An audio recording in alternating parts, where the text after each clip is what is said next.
Vamos a mais um destaque. Olha só, o TCU publicou um acórdão assinado pela relatora Ana Arraes que julga irregular a compra de respiradores e intimando agentes públicos da Prefeitura de Araraquara, no interior de São Paulo, a ressarcirem os valores gastos. A representação contra a aquisição foi feita pelo Ministério Público de São Paulo em maio do ano passado.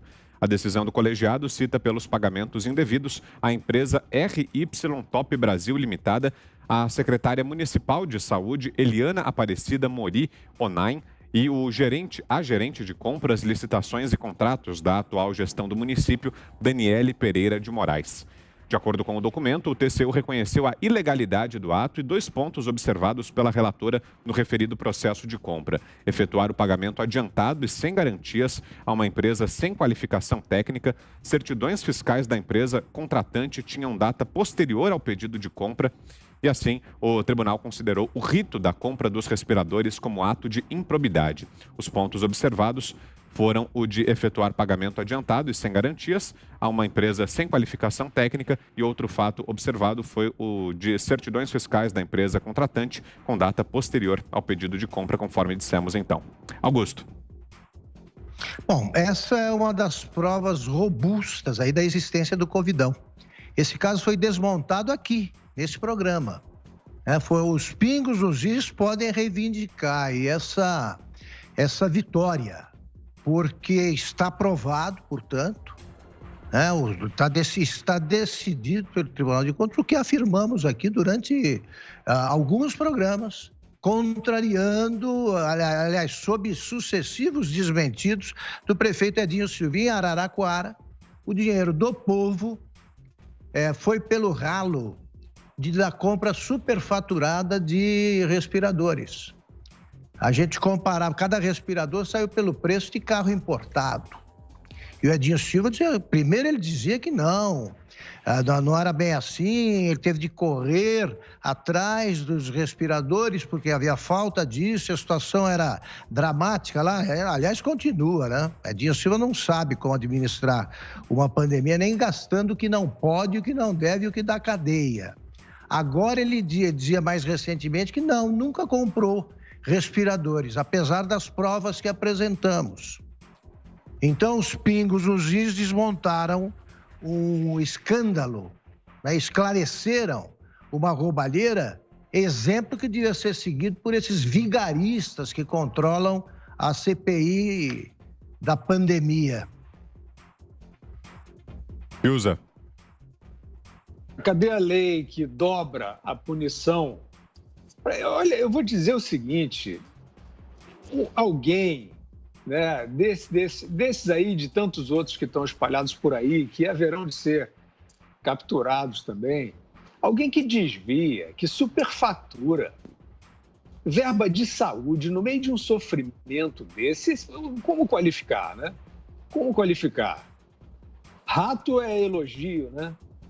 Agora, não há essa grita que nós estamos vendo aí, Copa América, Renan Calheiros, cloroquina, essa indignação não existe, né?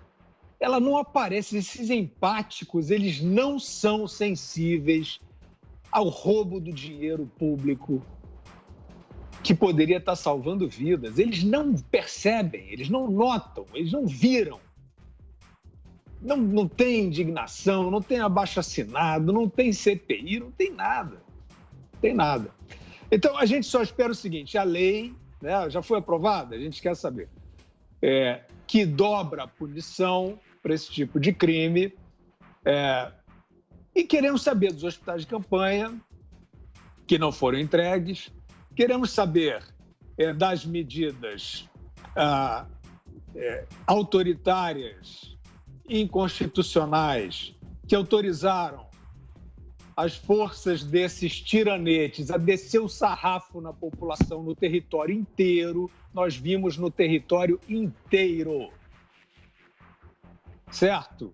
Personagens que incorporaram esse poder, tipo, eu posso bater porque a televisão diz que está tudo bem, as manchetes dizem que está tudo bem, a Anistia Internacional não está nem aí. Aquelas ONGs de direitos humanos, ninguém viu nada, está todo mundo no Zoom lá falando do Renan Calheiros e tal, e eles desceram o sarrafo, maltrataram a população de norte a sul, fingindo que estavam defendendo vidas. Que vidas? Essas vidas que estão em terraço de hotel VIP? Foi essas vidas, né, que eles estavam defendendo. Porque as vidas de quem está suscetível e vulnerável ao contágio de uma epidemia, não apareceu nenhuma demonstração, né?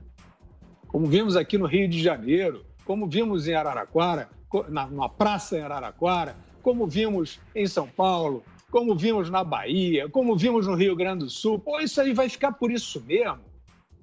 Esses tiranetes de porcaria vão continuar descendo o cacete na população. Tá bom, pegou o respirador de Araraquara e o resto? E o resto? E essa gestão calamitosa, criminosa, bandoleira do poder público para maltratar a população, fazer politicagem eleitoral, fingindo que está salvando vidas?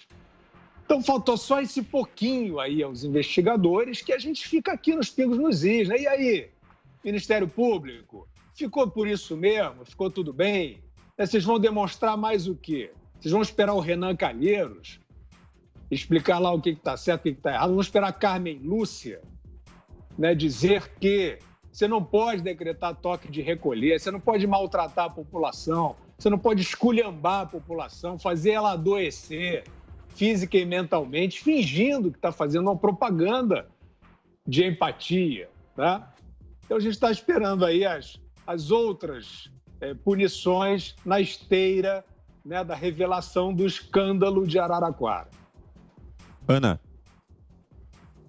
A gente tem que acompanhar não apenas esse escândalo também, Vitor, mas, se eu não me engano, foi até o senador Girão que hoje trouxe também na CPI, ele perguntou ao ministro Queiroga se ele sabia do consórcio Nordeste, se ele estava a par dos 300 respiradores aí que nunca apareceram, né? Quase 50 milhões de reais, se eu não me engano, 48 milhões de reais aí foram gastos com esses respiradores que não apareceram também. Então, a gente vê que tem muita coisa errada dentro dessa pandemia.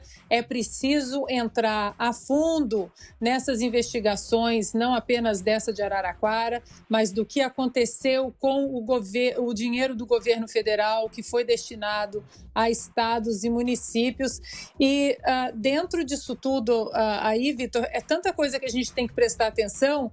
A deputada Carla Zambelli acabou de colocar no tweet dela que o governador de São Paulo, João Dória, enviou à Alesp o PL 359, que autorizará o governo estadual a contrair um adicional de até 5 bilhões de reais em empréstimos, e aí sem especificar concretamente no que o dinheiro será gasto. Então, aí a população de São Paulo tem que ficar atenta ao PL 359/2021, que vai autorizar o governo do João Dória a contrair um empréstimo adicional de até 5 bilhões de reais. É muita coisa que a gente tem que ficar de olho, Vitor, porque essa pandemia ela não está sendo usada apenas como uma arma aí em relação ao controle político dos estados, de municípios e principalmente aí no caminho na corrida presidencial de 2022, mas tem muita gente passando a limpa nos cofres aí, públicos, e é isso não apenas nos cofres federais, mas nos cofres municipais e estaduais. Então, a gente tem que ficar de olho em Brasília, mas a população também tem que estar atenta a esse tipo de alerta aqui que a deputada Carla Zambelli colocou no Twitter dela. E o que acontece com as verbas municipais também. A gente vê toda hora, a gente recebe denúncias de vacinas que chegam a alguns municípios, mas que algumas até vencem, perdão, algumas até estragam, porque elas não existe aí um plano de vacinação pronto já para receber as vacinas e que elas possam ir diretamente para a população. É muita coisa para acompanhar, Vitor, mas a gente tem que ficar de olho. Diga, Zé. Olha, não é nenhuma restrição, nem veto, só para ilustrar. A ministra do Supremo Tribunal Federal, Ana Arraes, é filha do ex-governador de Pernambuco, Miguel Arraes. mãe do ex-governador de Pernambuco e que foi candidato à presidência da República, Eduardo Campos, que morreu naquele trágico acidente de avião, e a avó do prefeito de Recife, João Campos, né, que vai se casar com a deputada Tabata Amaral. Ela é ministra do Tribunal de Contas da União e fez exatamente esse tipo de pedido de explicações, que é o primeiro passo para um processo e um pedido de inelegibilidade. O Tribunal de Contas da União não é um tribunal, na verdade, é um órgão auxiliar do Congresso Nacional. E este tribunal aqui no Brasil é um dos melhores do mundo. Eu já acompanhei muito o trabalho e avaliação do Tribunal de Contas da União, inclusive em nível internacional, e ensina e dá linhas a outros tribunais de contas em vários países. Tamanha é a atualização aqui do Tribunal de Contas da União. Onde entra 1 centavo de dinheiro público federal, entra a investigação federal. A Controladoria Geral da União, e esse mesmo software está no Tribunal de Contas da União, aí entra uma investigação automática através de inteligência artificial.